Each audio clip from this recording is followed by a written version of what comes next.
Hello and welcome to analysis of gameplay. So I will just provide you with a live recap of the 3 rounds of the first meaningful Arena Max Cube that I played. The deck I was playing was 3-color soup. Basically, here we are looking at me building it, actually. So I was working on it over the whole like 8 minutes or whatever. Basic idea is, and I will spoil it. I couldn't understand why do I want to play Emerald Collector. Couldn't see how it can be strong in this deck, so I decided to bin it. And the other card I figure I should bin is Duress. Aside from that, you can see that this is a deck just full of powerful recursion, like Resourceful Collector.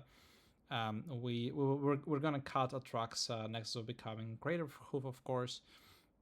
We will be playing the Superior Spider-Man instead of Duress, so the Spider-Man will be another instrument of recursion, either for our deck or to get something good from their deck.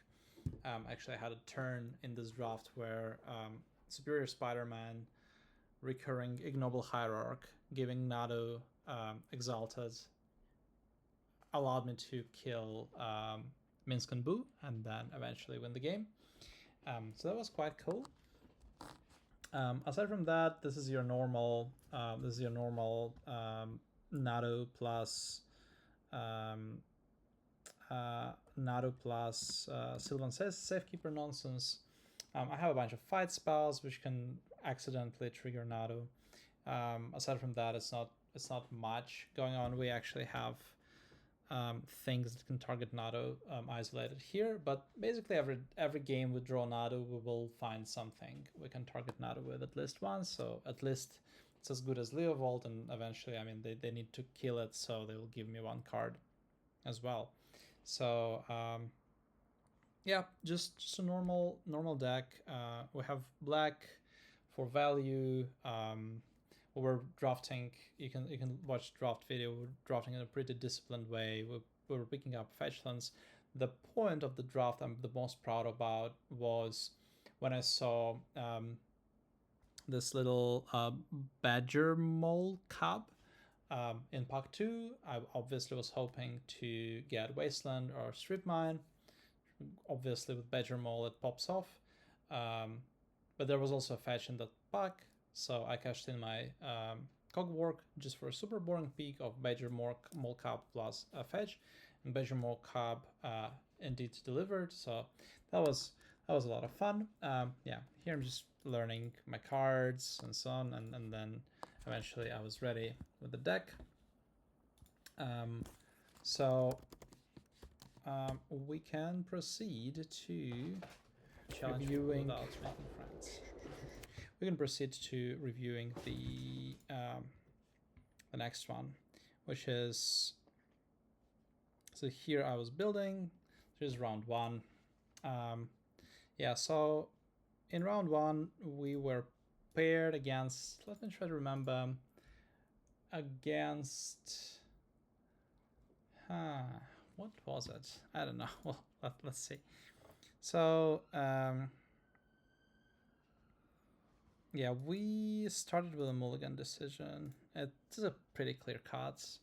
Like no sense of talking about this. It's a pretty clear cut keep. I can play every card in my deck, in my hand, and in unknown matchup, I am bidding Spell Pierce. I would bin Spell Pierce here in unknown matchup. I don't know anything about. I found binning Forest and finding a land without underground. Okay, that was better. I'm a bit tired now, so I didn't find the line, but of course binning Forest is good here. Binning Birds of Paradise is a bit extravagant, but I really want to dig 2 lands.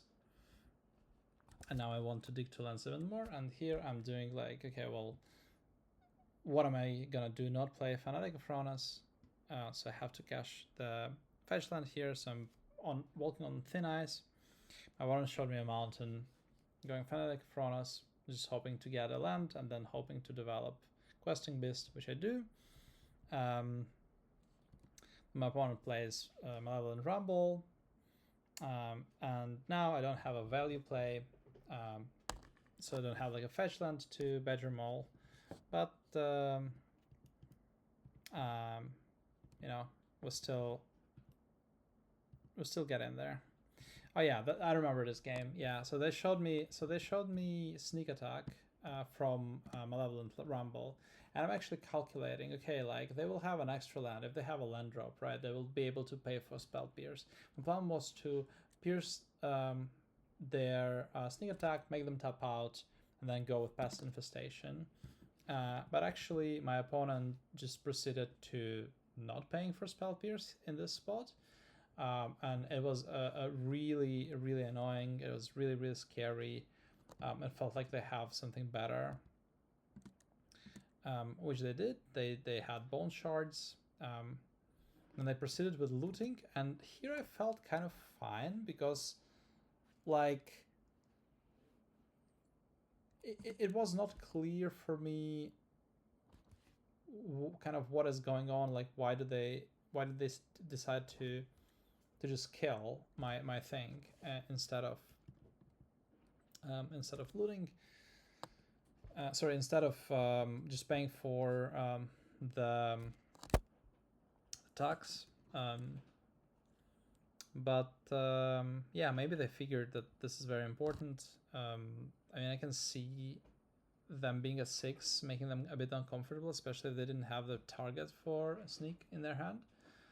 Which probably they didn't, but it surely was surprising. And then they just ripped, to be fair to them, in 4 takes. They just ripped Zombify. They got this like so reanimation target. So here I'm like labeling my opponent's deck as like bad cards deck, which is very unfair because I didn't even see the half of their cards. But yeah, I'm kind of not too scared about this matchup. Obviously, the fact that they also ripped a removal spell made it so that I can't kill a 7/7 with Grist. Didn't draw interaction, so basically we couldn't win this game. They had it all. I tried to attack, but of course it's nothing will work. So we started with a loss. Then we were thinking about, okay, do I bring Duress or not? But it's clear that actually in this matchup we just bring either Spell Bomb so that we can at least maybe clear the way,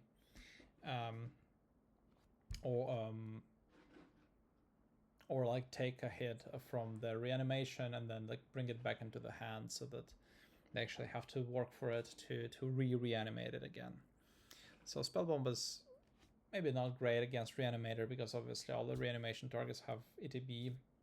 But maybe it's fine. Here I'm trying to figure out what to take out, and I decided to take out the 4-drop, even though this 4-drop is actually kind of crazy because it kind of fits itself, which I didn't really understand in game 1.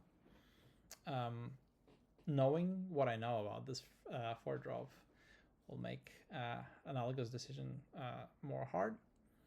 Here I'm very happy with the Tawara, meaning that I can at least clear the way. I can get them somehow. Obviously not optimal, but because it's a land, it's still fine. Yeah, here basically I just want to. Yeah, so here things change because I drew Misty, so now I'm going like Cab. So I was trying to see, okay, how to maximize damage. And I realized, what did I realize? I realized that I have to go Cab first, then play this Cab, and then play Misty for value, and then if they have it, they have it. Oh, this is a beauty. So I go. So I didn't know that Earthband gives haste. So if Earthband doesn't give haste, then if they have a Lightning Bolt, then attacking here, sneaking 3 damage with a threat of activation of Misty makes it so that they can't point Bolt to my face. But then obviously it turned out, so like this sequence is good if Earthband doesn't give haste. But because Earthband gives haste, nothing matters. This is why my one goes nice. Then I get a Misty. I'm protected against a Bolt. They have to Ramble. I have 2 Bolts, by the way, in the deck. Yeah, then things just start happening. It's not good enough. Just drown in this two little tube drops. I'm again flirting with Duress for game 3, but I say no. I keep this. It's a easy keep. I have a bunch of ramp. I have questing beast. Now I got Terra Sunder, which obviously hits naked. Sneak. It's a bit awkward to draw once right now. But we go like cab. I just figure, okay, I just need to get as much action as possible. They yank my lands. Happy to see it. I'm thinking a little bit. I'm attacking. So the reason why I'm attacking, the reason why I played a land then I attacked was that actually in this spot, maybe they go like Simian Spirit Guide, sneak a 7/7. Here at least I'll be able to Terra Sunder it before damage, and not clear if it's good. Not clear if it's good. But at least I would have this option. It's not clear to me if forcing their hand by pointing Terra Sunder straight away to sneak attack, and then maybe letting them get a 7/7 is a good idea. I don't think it is. We only saw a bad reanimation target, and actually as the game progressed we have saw, and it's a bit of a results oriented thinking, as the game progressed we saw Ninja Turtles reanimation target, which has to attack to trigger, which like seeks for a card and puts it in the battlefield attacking, tapped and attacking. So none of the reanimation targets are too good, because I got Atraxa, so sorry opponent. So I guess it's actually a good line to attack, force them to go Spirit Guide thing, and then kill the thing with Terra Sunder and hope that they don't have 2 things, basically. Then I just Terra Sunder fair and square, play Fanatic of Chronos. Fanatic of Chronos tops for 4. Yeah. Just here I guess it's not a that deep, right? We just made questing bigger. We went Scavenger. They fight a little bit, but it's a moot point.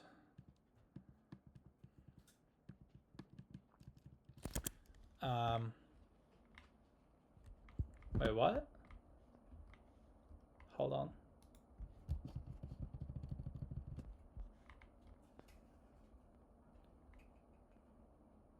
Oh, it's already game 3. Right, how did I win game 2? Oh, with just a bunch of stuff. Okay, got it. Right. Yeah, so here we had actually play some magic, I think. Anyway, that was round 1. Let's go to round 2, which is this one. And this is round 2 and the final round, because our team won the whole thing in a dominating fashion. So blah blah, arena being arena. Okay, so we go play first. I have this hand. It's an easy mulligan. There's nothing to talk about. This hand, we're just sending back red card and hoping for the best. Yeah, here is like this is a very cute combo wombo when you have Spring Heart on Tuco and Fanatic of Chronos. It's like I was basically okay. So what I'm doing here is I'm forcing them to kill my Fanatic of Chronos. They don't, so I create a copy. Then they go Ophelia. They point, and it was like funny. So they pointed to my Fanatic of Chronos. I got really confused. Then I killed Spring Heart on Tuco, and then I flash tin containment risk, and my mistake was to not actually understand what is written on the card. So I thought that it only works for like one turn, where it prevents people from entering aside from the hand, but it's actually a 2-card combo with Failure or with Parallax Wave. So it's like, okay, fine, like, congratulations, opponent. It's gonna be good. It's gonna be all good. I don't care. So, but actually, they completely like destroyed me. So now they can again exile my creature. So they already got like 2 cards out of this interactions. But we still have we had our own unfair bullshit, which means that we still have a token left over. This token is gonna do big work now. So we got Questing Beast for free, because, well, essentially for free for 1 mana. And we can have still 1 blue to pay for Nado and Sylvan Safekeeper. So this is what we're doing here. And suddenly, like, this board looks completely different. I also have Pest Infestation, and I'm ahead on Power Toughness. There's no way my opponent can do anything. Just check that Pest Infestation will indeed fizzle if I point to the treasure. So I'm just gonna create a bunch of fellas, and Winston Boo was scary, but actually not really. This is where we go. Superior Spider-Man, reanimating Ignoble Hierarch, making my Nado big, attack, force their hands, give Shroud, this scoop. Fair enough. Here, actually, it was a bit tricky to sideboard this. I almost wanted to have, like, obviously I want to have more interaction, less grind against them. The question is, do I bring in either Spell Bomb or not? And I realized that in this particular game, I actually shouldn't, because actually 2/4 is a fair body. It did a lot in the previous game. It like removed lands from the top of my deck very reliably, and I just figured, okay, you know what? Like, 2/4 is good enough of an interaction. It's good enough of a wall against the aggressive deck. My opponent, however, did me a dirty. They sideboarded into some sort of like creature-based control deck, where basically they wanted to force me to put out a lot of my creatures, and then to Wrath of God me. So my opponent got a transformative sideboard, which I mean, fair enough.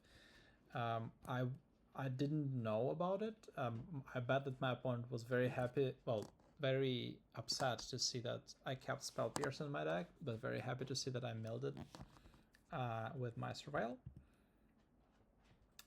This is like a super weird, this is like the weirdest Inti combat, like weirdest Inti strategy I ever had, because like I need to start double spelling to actually trade with it, but my plan is to just keep doing my Spring Heartland to go bullshit. By the way, I'm very impressed with this whole landfall theme, and I really think that, for example, if you're thinking about making a cube without ramp and green, then maybe landfall, all of this, like this core synergy that you know is famous now with the cabs and blah blah blah. This may be quite fun instead of dump, ramp, and mana dorks. So here I'm tanking, like, okay, I'm at least not losing life, right? I'm forcing them to remove my creatures. And I know that eventually I will double spell. Eventually I'll get to Ferocious, and I'm gonna also, you know, start doing bullshit. But very soon I'm double spelling too. And when I'm double spelling, it means that I'll be able to finally block Inti. This sizes of creatures really, really matter. I'm like Fanatic of Thronos overperformed to Sky and back. It's like it's absolutely amazing. So here I'm like thinking, should I play this, or should I increase the amount of or should I play like a 2/4? And I realized, you know what? I should just keep pressing the Spring Heart Nantuko button, and I should just create more power and toughness on the board. Double spell now, double spell this turn, triple block. You know, we're gonna be fine. I almost did the wrong thing, but then I thought, like, how will my board look when I tap my creatures? I will not be able to contend Inti at all. So I went with this idea of just chilling, staying back, quadruple blocking Inti. And I was understanding, okay, sure, they will kill one of my things. I will block, mid block, I will ambush, so that at least the math works out well for me. Because no matter what they kill, I will be one off, and with ambush I will get two. Maybe I won't get a card that I deserve, or I feel I deserve with ambush, but at least I'm gonna get trade with NT. Basically 1-for-1. Then they show me Pyrokinesis, and I'm like, holy smokes, I am cooked. So now I'm fully expecting them pitching a red card and going like 3-1, and maybe killing my guy, and then me having to ambush 2-5 to still trade. And then I do this, and I'm like, what is going on? And then I understand what is going on. I pretend that I'm upset, but actually I'm not upset at all. They're like on 2 cards in hand. I'm just eternalizing my Fanatic of Thronos, which enables themselves, and with that, like, my next turn is gonna be whatever I want, like all the spells in the world. And eventually I made a small mistake here, I guess. I think that around here I'm like ahead. And Questing Beast, something that my teammate mentioned is that Questing Beast actually makes it so that damage cannot be prevented. They're getting back on board. And here I think maybe I should have just kept attacking. So this Pest Infestation was a little bit greedy. So probably I should have just simply kept attacking. With a 4/4, with a 4/4, and with a 3/4. So like here, if I attack with all of them, they could block Questing Beast, but it would trade a token and a creature for Questing Beast. They could block. They probably need to preserve the 3/3, so they're blocking like this Questing Beast.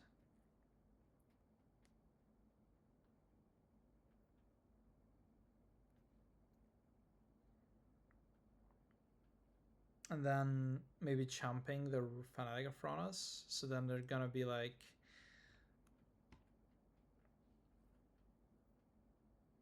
with this 3 creatures, and they're gonna be chipping me for 3. Oh, they can champ Nado as well. So maybe with this 2 creatures, they can swing with this and then Wrath of God, which is the worst case scenario for me. But then a Pest Infestation for 12, for less than 12, for like however much this is.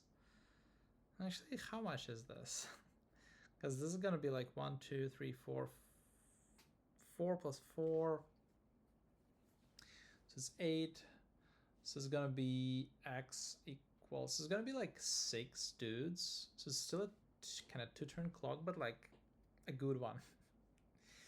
So probably the correct attack was to attack bam bam bam, let them swing back. If they miss, I just win on the spot. If they hit Wrath of God, I have Pest Infestation out. I think I made it hard for myself for no good reason. I don't think that this attack was correct and this Pest Infestation was correct.